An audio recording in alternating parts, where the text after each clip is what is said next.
इस वीडियो में मैं आपको कंप्लीट एक्सप्लेनेशन दूंगा आइडेंटिटी मूवी की, और ये एक थ्रिलर मिस्ट्री फिल्म है जो 1939 की एक mystery novel and then there were none पर बेस्ड है, जिसकी राइटर थी अगाथा क्रिस्टी।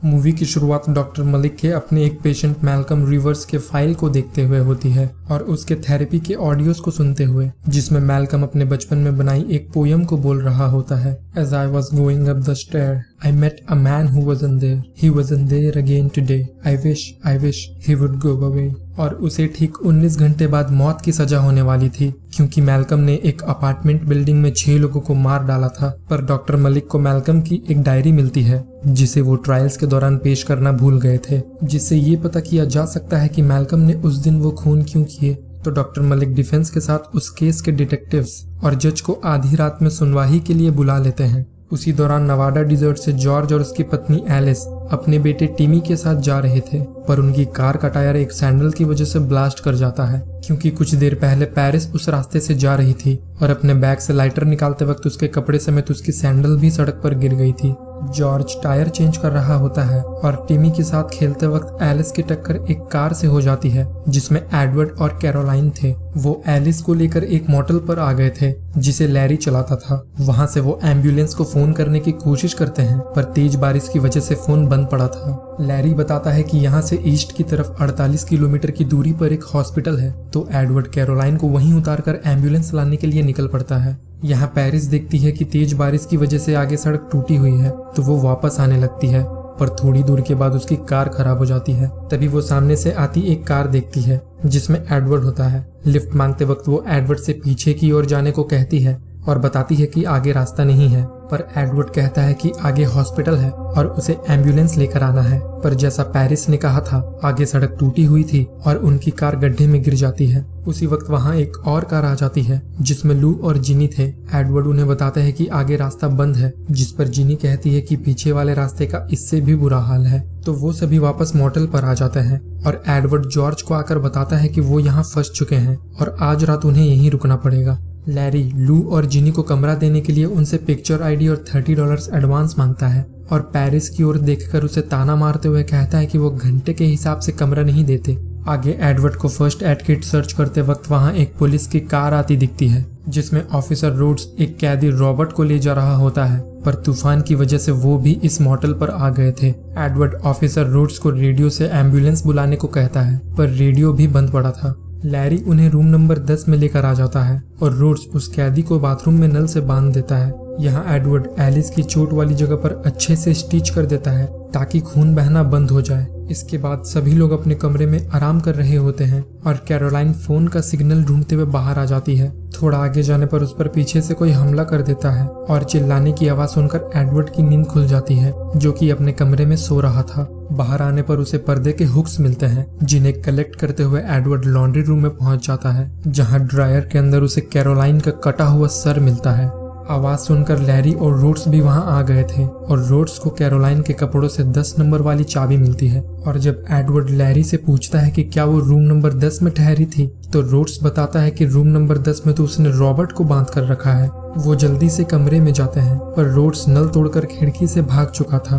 बाद में एडवर्ड सभी को सावधान करते हुए बताता है कि कैरोलाइन को रॉबर्ट ने मार दिया है, जिसके लिए वो कार चलाता था, और बाहर ऑफिसर रोड्स रॉबर्ट की तलाश कर रहे हैं। ये सुनकर सभी घबरा जाते हैं और वहां से जाने की बात करते हैं, जिस पर एडवर्ड पेरिस को सबको शांत करने को कहता है और खुद भी रॉबर्ट को ढूंढने के लिए बाहर चला जाता है। अब जब सब बिजी हो गए थे तो लैरी कैरोलाइन के कमरे में जाकर उसका पर्स चुरा लेता है। तभी जिनी घबराकर अपना आपा खो बैठती है और अपने कमरे में चली जाती है और उसे संभालने के लिए लू भी उसके पीछे पीछे जाता है, पर जिनी खुद को बाथरूम में बंद कर देती है और जोर जोर से रोने लगती है। लू उससे दरवाजा खोलने को कहता है, पर वो रोना बंद ही नहीं करती है। तभी लू एकदम से चुप हो जाता है और जब जिनी दरवाजा खोलती है तो उसे किसी की परछाई दिखती है जिसने हाथ में चाकू पकड़ा हुआ था। ये देखकर जिनी तुरंत दरवाजे को लॉक कर देती है और खिड़की से बाहर कूद देती है। उसकी चिल्लाने की आवाज सुनकर एडवर्ड और रोड्स वहां आ गए थे और कमरे में जाने पर उन्हें लू की डेड बॉडी मिलती है। उसी दौरान रॉबर्ट उस मोटल से दूर भाग चुका होता है और सामने उसे कुछ घर दिखते हैं जहां वो छिप जाता है। पर वो घूमकर उसी मॉडल में आ गया था और इस बार एडवर्ड और रोड्स उसे पकड़ लेते हैं। वो उसे एक चेयर पर बांध देते हैं और लैरी को उस पर नजर रखने को कहते हैं। एडवर्ड जाकर लू की बॉडी की कुछ तस्वीरें ले रहा होता है, जहां उसे लू के हाथ में नंबर 9 वाली चाबी मिलती है। वो फौरन बाहर आकर रोड्स से कैरोलाइन के पास मिली चाबी को दिखाने के लिए कहता है। तभी उसकी नजर लैरी पर पड़ती है जो बाहर घूम रहा था। एडवर्ड उसे बुलाकर पूछता है कि वो बाहर क्या कर रहा है। उसे तो रॉबर्ट पर नजर रखने के लिए कहा गया था। लैरी जवाब देता है कि वो अपने ऑफिस में कुछ सामान लाने गया था। तभी रोड्स अंदर जाकर कुछ देखता है और लैरी को घसीटते हुए अंदर ले जाता है। और यहाँ हम देखते हैं कि रॉबर्ट के गले में लैरी की बेसबॉल बैट अटकी हुई थी। तभी रोड्स को रॉबर्ट के पैरों के पास नंबर 8 वाली चाबी मिलती है। पहले कैरोलाइन, फिर लू और अब रॉबर्ट। लैरी बॉक्स खोलकर चाबियों का गुच्छा निकालकर दिखाता है कि सारी चाबियां उसके पास ही हैं, पर बॉक्स से कैरोलाइन का पर्स भी बाहर गिर जाता है। एडवर्ड कैरोलाइन का पर्स देखकर लैरी से पूछता है कि ये उसके पास क्या कर रहा है। तो लैरी कहता है कि इसे उसने कैरोलाइन के मरने के बाद उसके कमरे से चुरा लिया था, पर उसने कैरोलाइन को नहीं मारा। और ये कहकर वो पैरिस को पकड़ लेता है, पर पैरिस उसे पीछे ढकेलकर गिरा देती है। टकराने से फ्रीजर खुल जाता है और अंदर से उस मॉडल का असली मैनेजर पैरिस के ऊपर आ गिरता है, जो कि पूरा जमा हुआ था। लैरी फौरन वहां से भाग जाता है और अपनी ट्रक से उस मॉडल से निकल रहा होता है, पर टिमी को बचाने के लिए जॉर्ज उसके ट्रक के सामने आ जाता है, जिससे उसकी मौत हो जाती है।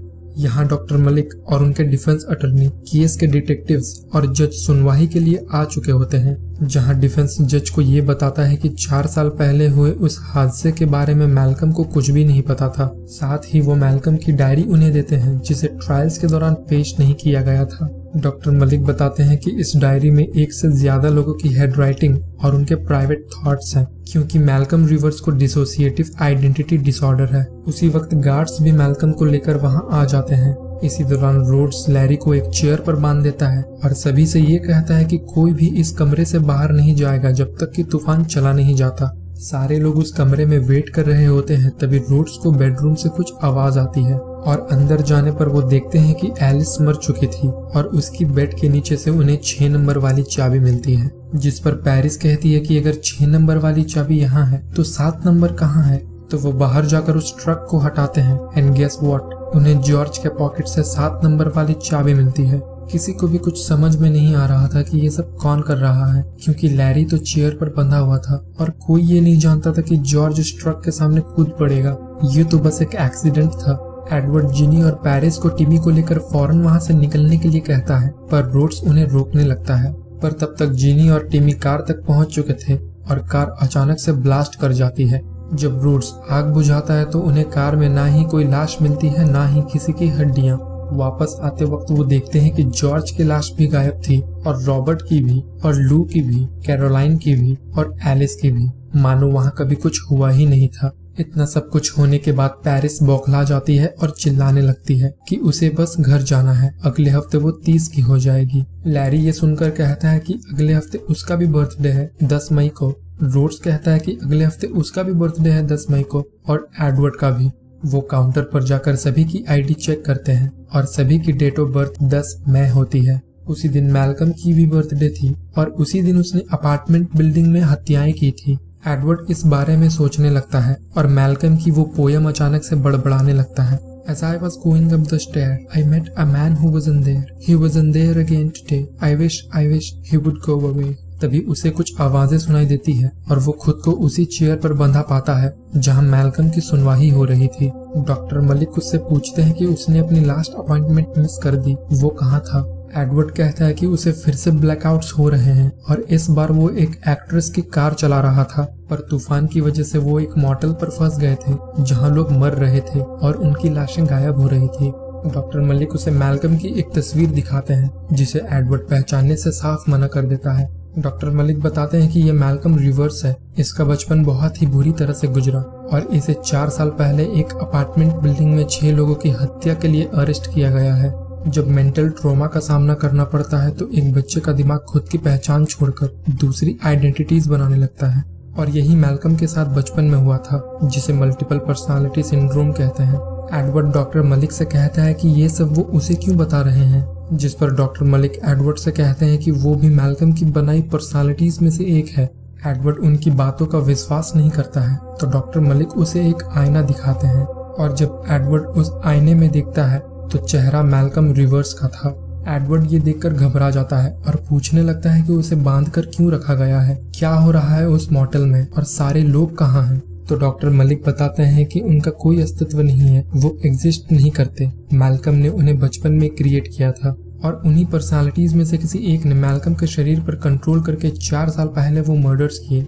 आगे वो एडवर्ड को ये बताते हैं कि मैल्कम का मेडिकल ट्रीटमेंट चल रहा है, जिस वजह से ऐसा पहली बार हुआ है कि उस एक पर्सनालिटी ने दूसरे सारे पर्सनालिटीज को आमने सामने आने पर मजबूर कर दिया है और वो उन्हें एक एक करके मार रहा है, जिस वजह से वो आइडेंटिटीज गायब हो रहे हैं। डॉक्टर मलिक एडवर्ड को वापस जाकर उस किलर आइडेंटिटी को मारने के लिए कहते हैं, वरना मैल्कम को उस गुनाह की सजा मिलेगी जिस बारे में उसे पता तक नहीं है। तभी एडवर्ड को फिर से ब्लैकआउट्स होने लगते हैं और वो खुद को मॉटल से थोड़ी दूर खड़ा पाता है। यहाँ तूफान की वजह से इलेक्ट्रिसिटी चल गई थी और बाकी के लोग टॉर्च ढूंढ रहे थे। तभी पेरिस को कार में रॉबर्ट और रोड्स दोनों की फाइल मिलती है और हमें एक फ्लैशबैक से पता चलता है कि रॉबर्ट और रोड्स दोनों ही क्रिमिनल थे। रास्ते में रोड्स ने पुलिस वाले को मारकर उसके कपड़े पहन लिए थे और उस पुलिस वाले को ट्रंक में डाल दिया था। पेरिस अंदर जाकर लैरी को हल्के से आवाज देने लगती है पर रोड्स उसे पकड़ लेता है। तभी लैरी रोड्स पर पीछे से हमला करके उसकी गन ले रहा होता है पर रोड्स उसे गोली मार देता है। रोड्स पेरिस पर भी शूट करता है पर वो वहां से भाग जाती है। सभी ये रियलाइज करते हैं कि रोड्स ही वो असली किलर है जो सभी को एक एक करके मार रहा है। तो एडवर्ड रोड्स को मारने के लिए खुद को सैक्रिफाइस कर देता है और आखिर में पेरिस को बचा लेता है। पेरिस ट्रक लेकर उस मॉटल से निकल जाती है और यहाँ डिफेंस जज को ये बताते हैं कि आज रात उन्होंने मैल्कम के अंदर रहे 10 अलग अलग पर्सनालिटीज के साथ पूछताछ की पर उनमें से 9 बेगुनाह हैं और 1 कातिल। और अब जब वो किलर आइडेंटिटी नहीं रहा तो मैल्कम को मौत की सजा नहीं बल्कि उसे स्टेट मेंटल हॉस्पिटल में भेज देना चाहिए। जज डिफेंस की बात मान जाते हैं और मैल्कम को स्टेट हॉस्पिटल ले जाने की परमिशन दे देते हैं। तो डॉक्टर मलिक एक गार्ड के साथ मैल्कम को हॉस्पिटल ले जाने के लिए निकल पड़ते हैं और इस तरफ हम पेरिस को अपने घर के सामने ऑरेंज उगाने के लिए गड्ढा खोदते देखते हैं। वहाँ उसे नंबर 1 वाली चाबी मिलती है और उसके ठीक पीछे टिमी खड़ा था। इस पॉइंट पे हमें पता चलता है कि असली किलर आइडेंटिटी रोड्स नहीं बल्कि टिमी था। वो टिमी ही था जिसने सभी को मारा था, कैरोलाइन को, जॉर्ज को, लू को, एलिस को, रॉबर्ट को, साथ ही जिनी को भी। और 4 साल पहले उस अपार्टमेंट बिल्डिंग में 6 लोगों को भी टिमी ने ही मारा था। टिमी पेरिस को मार देता है और एक बार फिर मैल्कम की बॉडी पर कंट्रोल करके डॉक्टर मलिक का गला घोटने लगता है, जिससे कि वो वैन मेंटल हॉस्पिटल जाने से रुक जाती है। और अब टिमी ही मैल्कम की बॉडी में दी ओनली पर्सनालिटी बनकर रह जाता है और अंत में वो मैल्कम की वही पोएम दोहराता है। As I was going up the stairs, I met a man who wasn't there. He wasn't there again today. I wish he would go away. उम्मीद करता हूँ कि आप लोगों को ये वीडियो पसंद आई होगी। मैं हर सैटरडे रात 10 बजे ऐसे ही वीडियोस लाता रहूँगा।